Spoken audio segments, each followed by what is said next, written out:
Kapitulli 11 të Korintasit 1. Korintasit 1,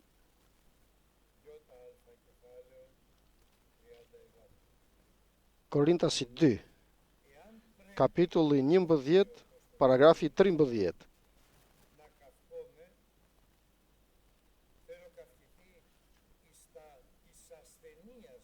Nëse duhet, thot apostulli Paul, të mburrem, do të mburrem në dobësit e mia. Perëndia dhe ati i Zotit tonë Jezu Krisht, që është i bekuar për jetë, e di se unë nuk gënjej.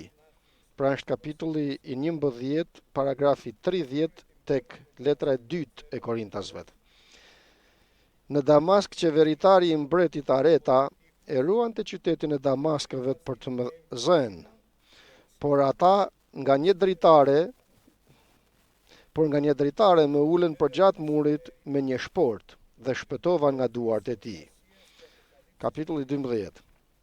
Sigurisht nuk kam dobi nga të mburrurit, prandaj do t'i filloj me vegimet dhe zbulesat e Zotit.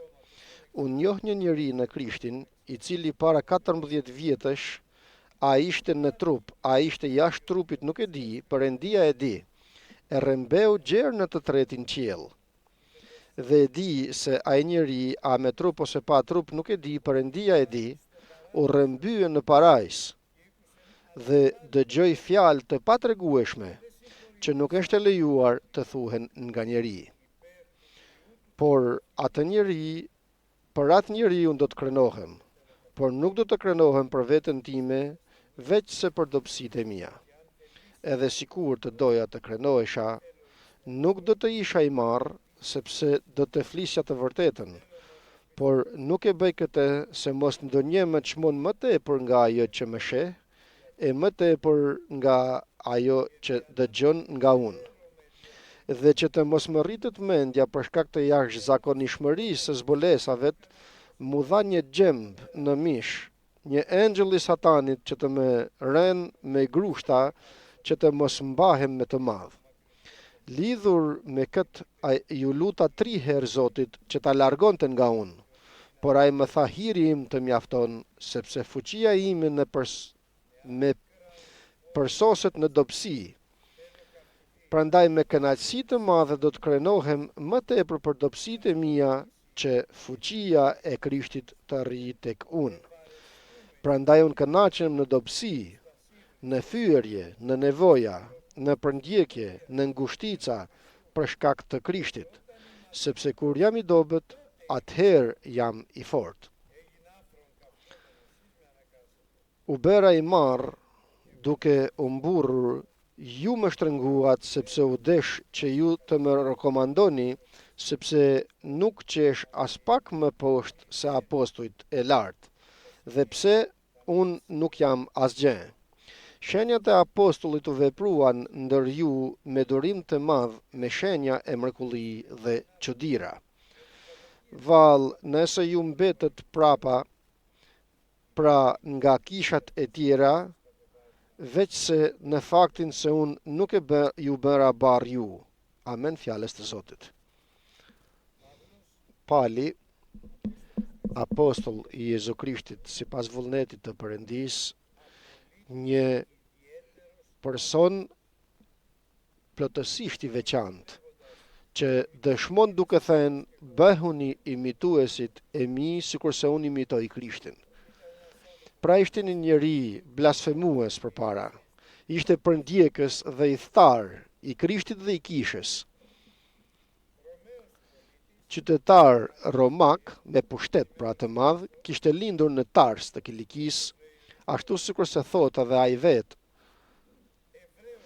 hebre nga hebrejt, farise, i rrethprer të 8 ditë nga izraelitët dhe nga fisi Benjaminit. E përsëris, hebre nga hebrejt, sipas ligjit farise, sipas zellit, ai ashtu isha përndjekës, sipas zellit që kisha, përndjekës i kishës. Kurse, sipas ligjit, të gjitha sa i bëja të patëmet, do më thënë me besim të plot. por Jezu Krishti këtë përndjekës, këtë blasfemues, këtë idhtar të udhës, që ati Perëndi e dërgoi në Jeruzalem në shkollën më të mirë të ligjit atëherë, që mësoi pranë këmbëve të Gamalielit, të këtij, pra Gamalieli një person shumë i veçantë ishte, ku e mësoi fjalën e Perëndisë tek ai. Dhe e mësoi me çdo detaj, sepse atëherë nuk ishte dhe kollajt që dikush të lexonte shkrimin, sepse ishte me zanore, pa zanore, më falni, domethënë ishte dialekti pa zanore atëherë që kishin shkrimin, dhe Gamalieli e mësoi me hollësire, ja mësoi fjalën e Perëndisë. Ishte me emër, ishte i zgjedhur, ishte një shembull në mes të popullit të Izraelit pali. Edhe për zellin që kishte, sepse ishte përndjekës i kishës, edhe nga njohuritë që kishte marrë pranë këmbëve të Gamalielit, pra që ishte mësonte Gamalieli. Por edhe sa i përket pushtetit që kishte marrë nga peshkopët, kryepriftërin, targambledhësit, akoma dhe nga Sadukejt. Por e përsëris se atë i plotfuqishmi Perëndi e kishte zgjedhur përpara krijimit të botës që ta vajos nëpërmjet frymës të shenjtë dhe ta bëj të dërguar të Jezu Krishtit. Dhe këtu them diçka, ashtu sikurse bëri Perëndia edhe në ty, sikurse është shkruar se kështu mbi shërptorët dhe shërptorët e mi, burra dhe gra, unë do të jap nga fryma ime që t'i dërgoj të profetizojnë, të dëshmojnë Jezu Krishtin dhe këtë të kryqëzuar. Kështu pra, tani vazhdon, pasi e la Zoti të bëj dhe të bëhej atë që donte të bëhej, dhe u bë më i madhi. Por një moment, duke shfryrë me urrëtie ndaj kishës të Jezu Krishtit, mori pushtet edhe nga kryepriftërinjt që të shkojnë në Damask të arrestoj të krishterët. Pra një udhtim i veçantë ky për te dhe për ne, sepse gjithsekush prej nesh ka një Damask në jetën e vet që të jemi sot këtu. Dhe le të shohim se cili ishte Damasku i palit për të kuptuar dhe për të menduar se cili është Damasku jon. Shkonte me urrëtie, me pushtet, por pa pritur, gjatë rrugës që udhëtonte për në Damask, një dritë më e fortë se drita e diellit ra mbi te, e vërboi dhe ra për dhe atëherë dëgjoi një zë. Saul, Saul, përse më përndjek? Sepse pali quhej Saul përpara. E vështirë është të shqelmosh mbi gjemba. Dhe Sauli tha me të vërtet, me frymë të përullur, madhësi ndryshe mund të bënte, derisa e ra për derisa u vërbua, sepse u vërbua me atë dritë më të fortë se dritë të diellit, dëgjoi zërin që i foli, të tjerët nuk kuptuan. Ai dëgjuan zërin të tjerët, por nuk kuptuan. Dhe thot, kush je, Zot, ti që unë shqelmoj?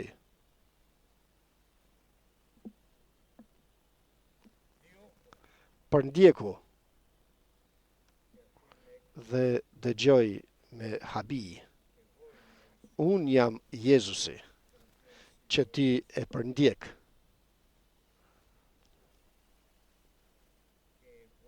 Dhe unë do të marrë përsipër, nuk e dëgjoj këtë, do të marrë përsipër tani e tutje jetën tënde, për këtë dëgjuam ne, në atë moment të veçantë të Damaskut tonë personal.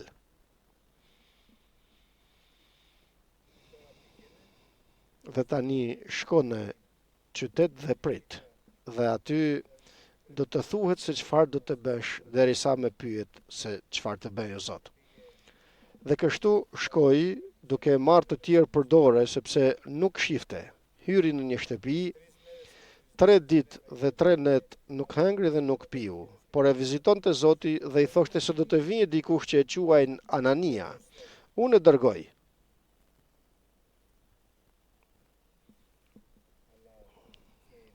Por edhe ne kemi një Anania që e dërgoi Perëndia. Dhe unë kam një Anania dhe jo një.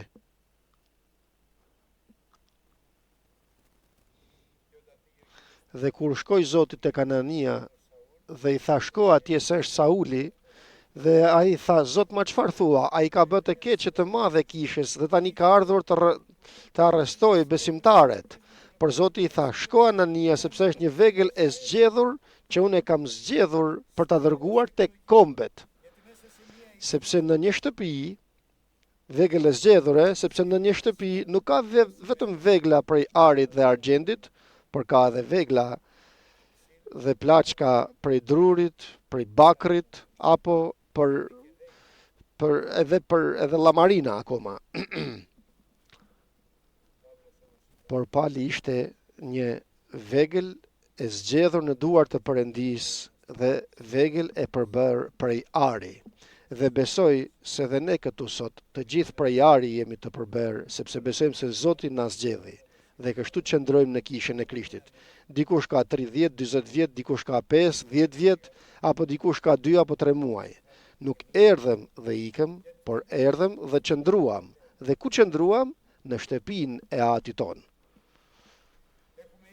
Kemi shtëpi, dhe kjo shtëpi do të quhet shtëpi lutjeje.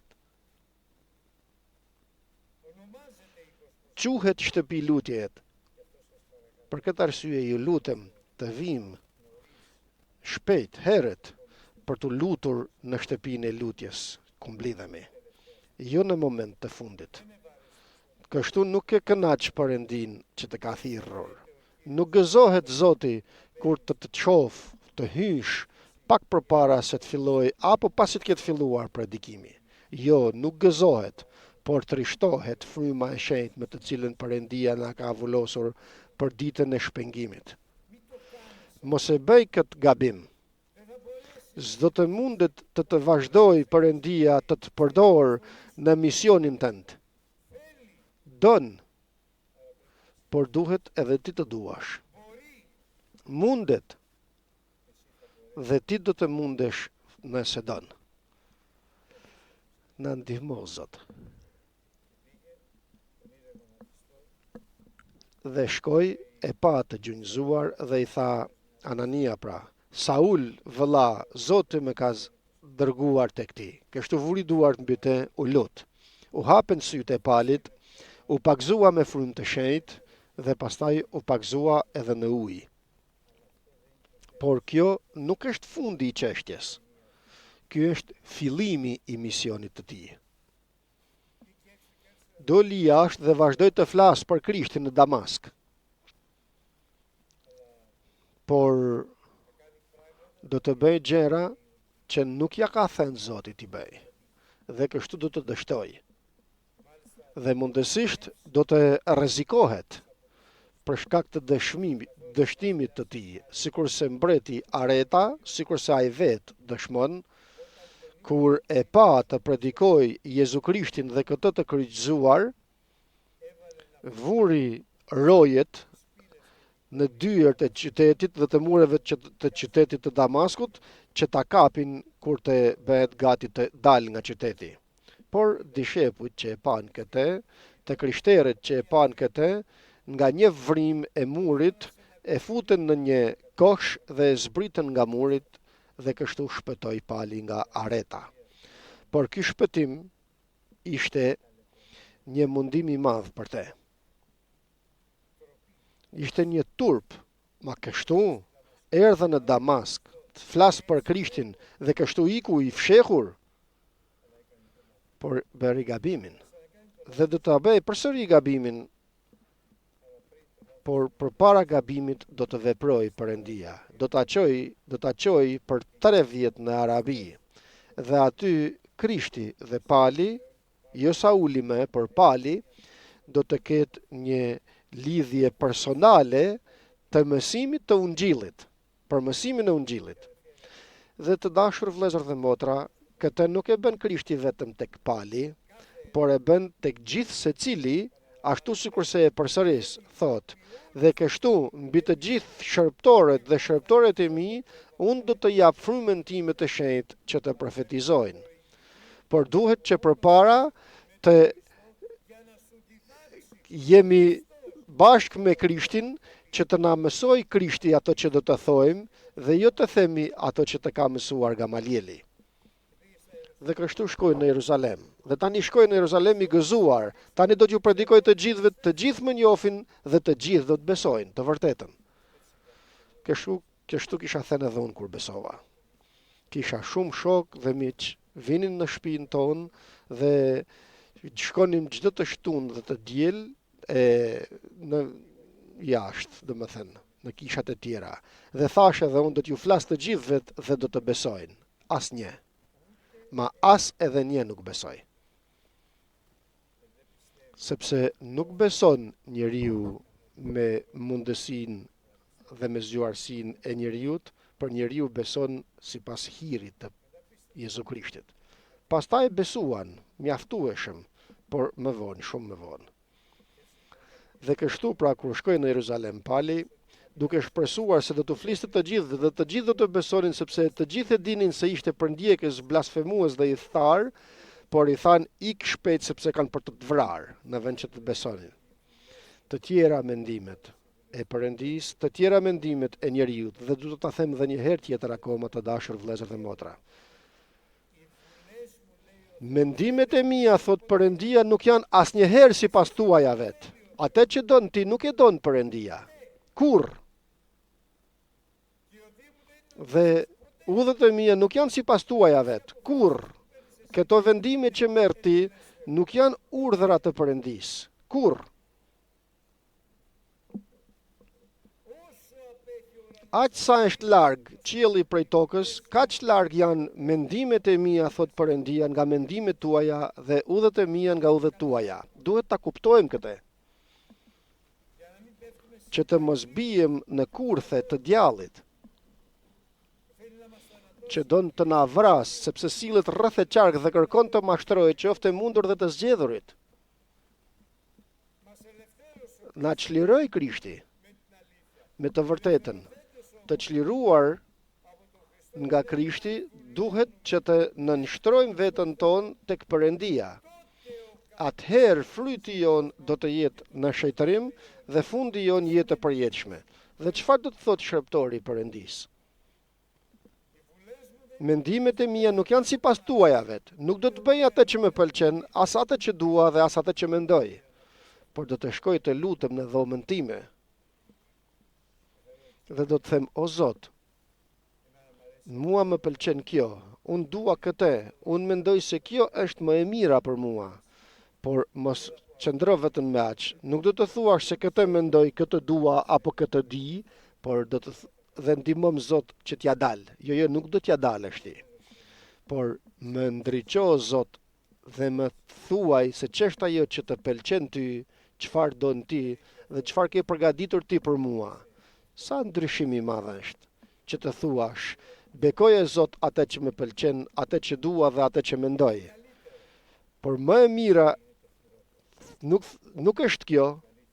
Zoti të thotë se kjo është më e keqja, por më e mira është ajo që do të zbuloj unë, kur të vish në dhomën time dhe më pyet.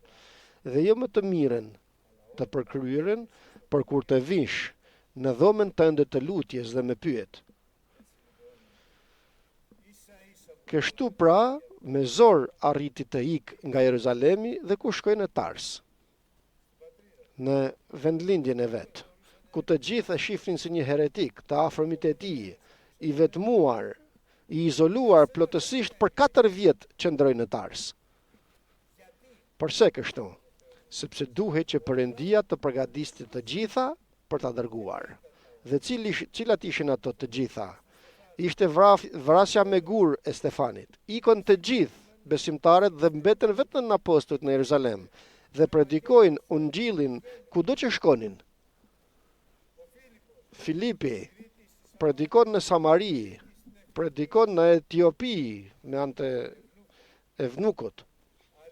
Të tjerë shkonin në Antioki dhe aty Perëndia krijon një kishë të bekuar dhe të shenjtë, kishën e kombeve, kishën e Antiokis, në të cilën për të parën herë Nazareasit u quajtën të krishterë.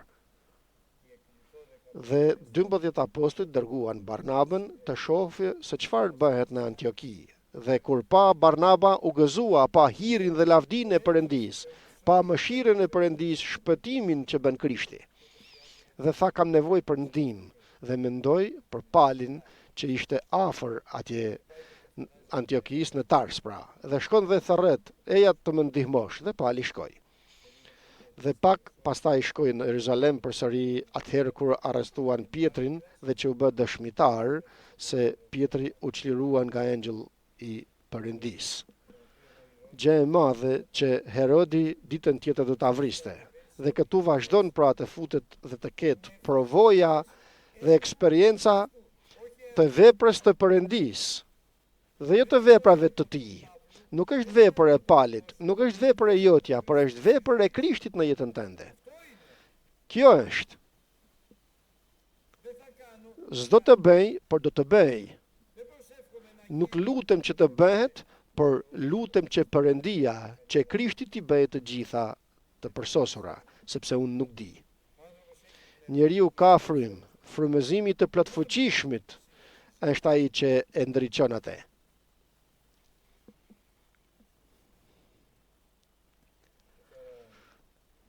Dhe tani e tharret Barnaba eja në Antioki. Por atje u bë edhe diçka e mrekullueshme. Një moment vjen Zoti, e merr dhe e merr deri në fronin e hirit të tij, në parajs. Dhe aty dëgjoi dhe pa gjëra që nuk i falet njeriut t'i dëshmojnë. Përse e bëri këtë Zoti? E bëri që t'i jap forcë besimi dhe forcë të frymës të shenjtë. Sepse njeriu është i dobët. Nuk mund të besoj. Nuk mund ta besoj veprën e Perëndisë në jetën e tij. Nuk mund të besoj. Më rilinde, do të më pakzoj me frymën e shenjtë, do të pakzohem në ujë. Dhe tani çfarë do të bëj? Asgjë. Çfarë do të bëj Zoti me ti? Ti asgjë s'mund të bësh.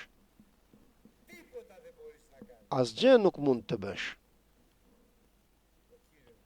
Por Zoti mund t'i bëj të gjitha në jetën tënde. O Zoti im. E çoj deri në qiellin e tretë.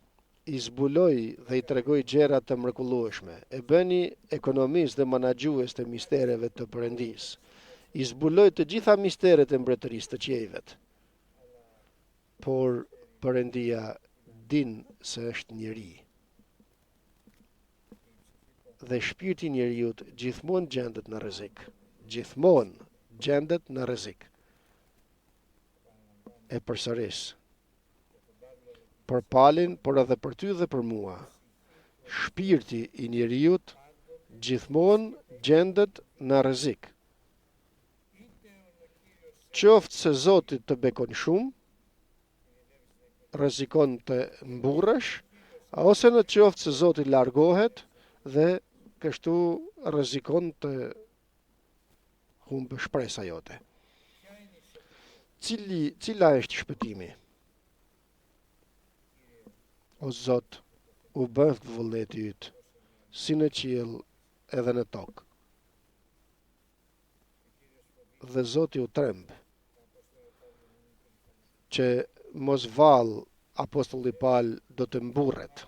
Ma është e mundur, ma apostulli Paul, pa tjetër që edhe apostulli Paul, dhe në qofë se rrezikohet apostulli Paul, aq më tepër ti, apo aq më tepër unë. Rrezikohej nga krenaria, dhe ne rrezikohemi qoftë nga krenaria, apo qoftë nga humbja e shpresës. O Zot Perëndi. Janë disa herë që kur e humbim shpresën dhe zotëron kjo shpirtin e njeriut, e qën dhe e drejton nga frika në frikë dhe frika sjell ferr. O Zot na ndihmo.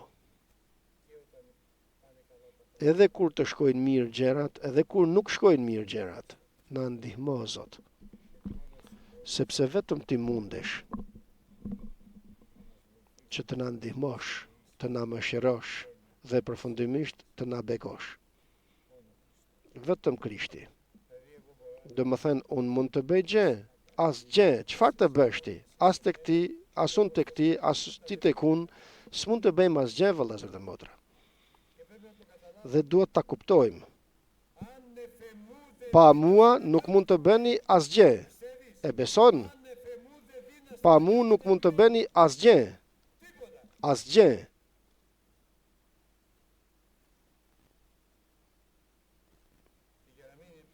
Dhe që të mos mburret dhe të bjerë në gjykimin e djallit, kush? Apostulli, ajo vegël e zgjedhur në duart e Zotit, detyrohet Perëndia të dërgojë një engjëll të Satanit që ta godas me grushta. Dhe nuk mund të kuptonte se përse, çfarë po bëhej, çfarë po i ndodhte. Dhe shkoi tek Zoti, ma ku tjetër të shkonte? Dhe thot, Zot, largoje këtë çështje keqe që më gjeti. Dhe nuk mori përgjigje nga Perëndia për të parën herë, për të dytën. Përsëri nuk mori përgjigje, kurse për të tretën, kjo është më e mrekullueshme, se ajo që po kalon ju përgjigj Zoti, tha, është hiri im, o Zot Perëndi, që të mos mburresh, që të jesh i përullur gjithmonë, përullur në krahun e shtrirë të Zotit, dhe atëherë do t'ju lartësoj Perëndia. Mos u lartëso, mos e ngrej zërin. Shërptori i Perëndis nuk e kërsohet, nuk zëmrohet, nuk ankohet, nuk prezanton veten e tij, por çfarë është? Është i veshur gjithmonë me përullësi në mënyrë që ta lartësoj Zoti. Sepse kush e përull veten e vet do të lartësohet. Kush e larton veten e vet shembet.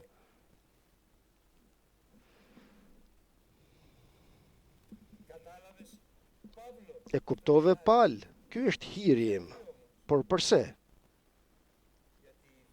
Sepse forca ime në dobësi në dobësinë time, forca jote duket e përkryer. E shef dobësinë time.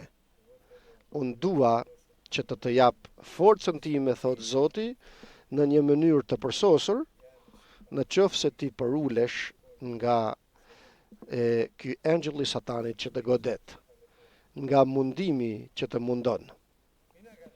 Mos u mpak, mos u anko, mos u egërso, mos e ngri zërin, mos u drejto kundër askujt, por shko tek Zoti dhe thuaj, o Zot, mëshirom sipas mëshirës sate tënde të madhe. Këtë kemi të nevojshme.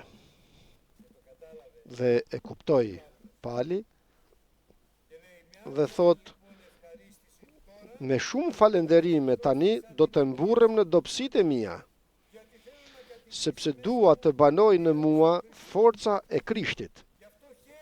Për këtë arsye gëzohem, po e lexoja sot dhe humba. Kënaqem, gëzohem në dobësitë e mia, në përndjekjet, në nevojat, në ngushticat, në thyrjet, gëzohem kur të gjithë ngrihen kundër mejet. Sepse kjo është në favor të Krishtit. Dhe kjo më bën të dobët mua dhe në dobësinë time Perëndia shfaqet i fuqishëm. Aleluja. Zbulesë e madhe, vëllezër dhe motra.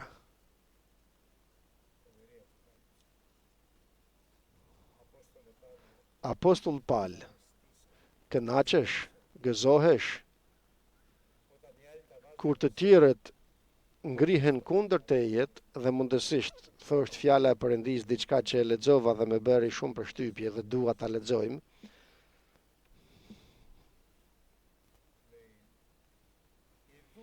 Thot, ja këtu, pa tjetër që do të mblidhen kundër tejet, por jo nga unë, të gjithë që do të mblidhen kundër tejet, do të bien. Ja, unë e bëra kovacin që i fryn prushit për të bërë veglën e tij dhe për t'i dhënë formë, por bëra edhe atë që shkatërron veprën që bëri farkëtari. Asnjë armë e krijuar kundër tejet nuk do të ketë mbarësi. Dhe çdo gjuhë që do të lëviz kundër tejet, ti do të jesh fitimtar ndaj tij.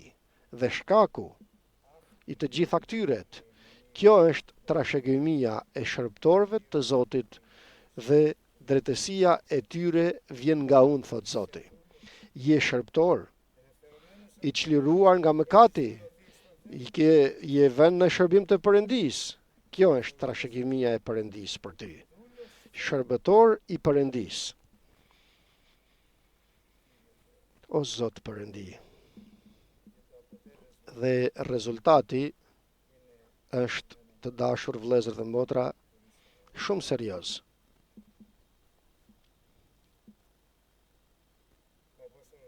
Apostulli Paul tani u çlirua nga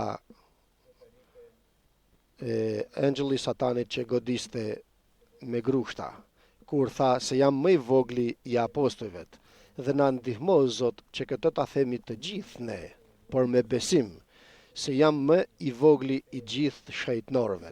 Shifni të tjerët më të mëdhenj se veten tuaj, përpara Zotit. Sekretet të mëdhaja këto të ungjillit, vëllezër dhe motra, të bekimit të Perëndisë. Ma ti, Paul, je më i vogli, më i pakti, më i vogli gjithë shëjtërve. Gjë e madhe kjo, vëllezër dhe motra. Për këtë arsye dëshmon dhe thot, të gjitha sa për mua ishin fitim, unë e kuptova se të gjitha ato për mua ishin një dëm për Krishtin. Çdo bekim, nëse e marr për mua, është dëm për Krishtin. Mundësisht dhe mendoj se të gjitha janë dëm përpara njohjes të mrekullueshme të Jezu Krishtit të Zotit tim. Për këtë arsye, unë, thot Pali, i quajta një të dëmshme të gjitha këto, dhe të gjitha i shoh sikur plehra, dhe për këtë një gjë më intereson, të fitoj Krishtin dhe të jem në te.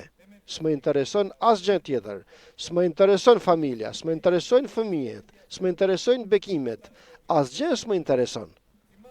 Më kujtohet, në emrin tënd profetizuam, në emrin tënd bëm mrekullirat të mëdhaja, dëshmuam, dëbuam demonet, shporruni prej meje ju që keni vepruar në pallësi se kur s'ju kam njohur.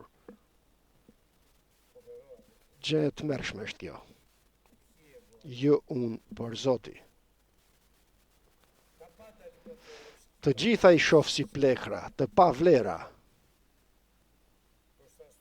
përpara njohurisë të mrekullueshme të Jezu Krishtit, sepse një gjë më intereson, të fitoj Krishtin dhe të gjendem në te.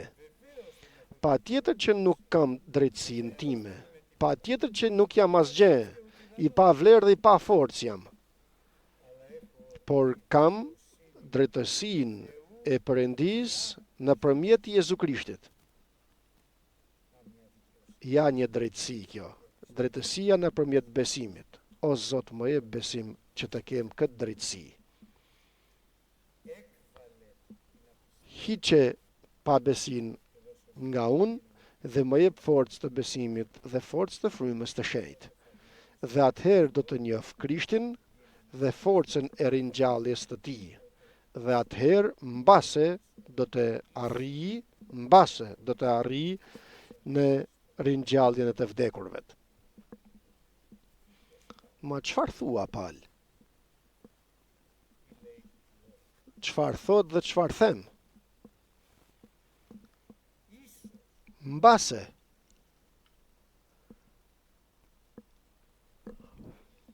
O Zot Perëndi. Do më thënë nuk është i sigurt, nuk jam i sigurt se do të marr pjesë në rrëmbimin e kishës derisa predikoj, derisa nuk mungoj kurrë nga kisha, derisa lutem, derisa zgjohem natën, nuk është i sigurt asgjë, vëllezër dhe motra. Shpirti im gjendet gjithmonë në rrezik. Gjithmonë.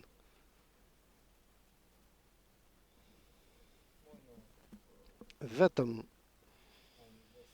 nëse më jep Perëndia frym të përullur, zemër të butë dhe që të dridhem gjithmonë përpara fjalës të tij, do të gjej hir nga Perëndia.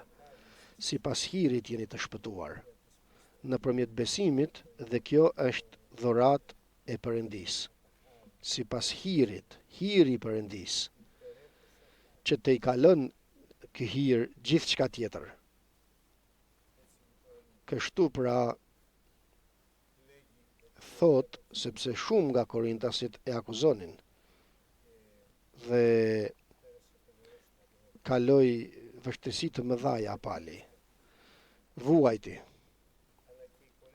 Por edhe korintasit e akuzonin. Dhe shumë vinin përsëri në kishat dhe akuzonin. Dhe thot tani të korintasit: u bëra i pamend duke u mburrur përpara jush, sepse duhej që unë të prezantohesha për jush. Por nga që nuk isha më i vogël as pak nga apostujt e tjerë, le që jam një zero. Këtu iku pra ky engjulli satanit që e godiste.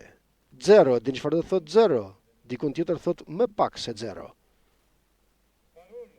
Pavarësisht që shenjat e apostujve vepruan mes jush nëpërmjet çdo durimi, nëpërmjet mrekullish dhe fuqive, dhe nuk mbetet as pak të mangët në krahasim me kishat e tjera, por unë vetë punoja me duart e mi dhe s'ju bëra barra skuj. Pra mburrja ime nuk është se predikoj. Nuk është se nuk jam më i vogli i apostujve të tjerë, por mburrja ime është se e bëj ungjillin e Jezu Krishtit e jap falas. Në mënyrë që duke qenë i lirë nga të gjithë, shikojeni këtë sepse ky është mesazhi i ditës së sotshme. I çliruar nga të gjitha të tjerat, e bëra veten time shërbëtor të gjithëve. Përse? Që të fitoj më të shumtët, për lavdi dhe nder të Perëndisë. I lirë dhe i çliruar nga gjithçka, pra nuk më varem prej askujt, nuk pres nga askush asgjë, nuk llogaris askënd. Për ndihmë, Zoti është ndihma e gatshme për mua. I lirë nga të gjithë, e nënshtrova veten time ndaj të gjithëve me një qëllim, që të lavdërohet Perëndia dhe të fitoj më të shumtët. Kjo është, vëllezër dhe motra, ky është mesazhi që don të na jap Perëndia sot, duke vazhduar shërbëtori im në të cilin jam kënaqur. Kush është? Ai që është i lirë nga të gjitha të tjerat dhe që e nënshtron veten ndaj të gjithëve. Sikur se thot shkrimi, kush don të jetë i madh do të bëhet shërbëtori të gjithëve, dhe kush don të jetë i pari të bëhet shërbëtori të gjithëve. I lirë nga gjithçka, e nënshtrova veten time ndaj të gjithëve, në mënyrë që të fitoj më të shumtët. Që të hyj në mënyrë të pasur nëpërmjet dyrëve në mbretërinë e qiejve me shumë fryt të mirë dhe fryti të mbetet për hir të Krishtit. Për këtë arsye, në nështrohuni në krahun e fuqishëm të Zotit, që t'ju lartësoj Perëndia në kohën e vet, sepse tek të përullurit bën hir, kurse tek krenaret i kundërshton. Çdo shqetësim tuaj, pra, mos u mundoni ju t'i ndreqni gjërat, por çojeni tek këmbët e Krishtit, sepse ai interesohet për ju.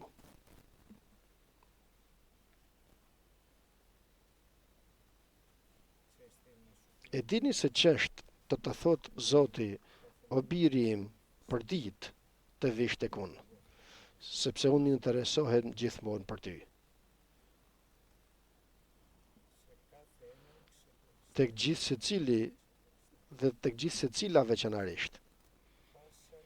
Çdo shqetësim që ke, ankth, frikë, pikëllim, vuajtje, mundim, hidhe në Krishtin, duke qenë i sigurt dhe me besimin se ai interesohet për ty.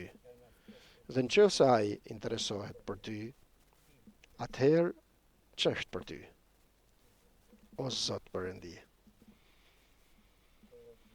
Dhe pyetja është, a mund të thuash amen?